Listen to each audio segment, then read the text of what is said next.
সূর্যদেবের স্ত্রী ছিলেন সংজ্ঞা, কিন্তু সূর্যের প্রচণ্ড তাপ সহ্য করতে না পেরে তিনি নিজের ছায়া অর্থাৎ ছায়া রেখে তপস্যায় চলে যান।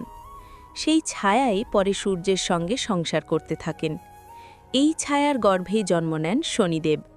ছায়াদেবী শনিকে খুব ভালোবাসতেন, কিন্তু সূর্যদেব ধীরে ধীরে বুঝতে পারেন যে ছায়া তার আসল স্ত্রী নন। এই নিয়ে তাদের মধ্যে বিরোধ শুরু হয়।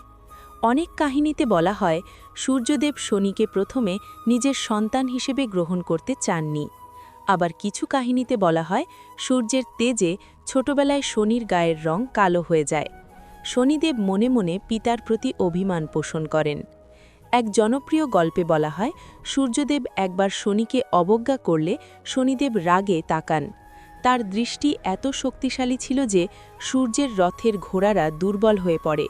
সূর্যের জ্যোতি কিছুটা ক্ষীণ হয়ে যায়। এতে সূর্যদেব বুঝতে পারেন শনির শক্তি কত প্রবল। এই ঘটনাগুলোর কারণে পিতা পুত্রের মধ্যে দূরত্ব তৈরি হয়। শনিদেব ন্যায়বিচারের দেবতা হিসেবে কঠোর স্বভাবের হয়ে ওঠেন। সূর্যদেবের সঙ্গে তার সম্পর্ক কখনো পুরোপুরি মধুর হয়নি। তাই জ্যোতিষশাস্ত্রেও সূর্য ও শনি একে অপরের শত্রু গ্রহ হিসেবেও বিবেচিত। এই গল্প শুধু শত্রুতার নয়, বরং অহংকার বনাম ন্যায়, পিতাপুত্র সম্পর্কের টানাপড়েন, কষ্ট থেকে শক্তি অর্জনের প্রতীক।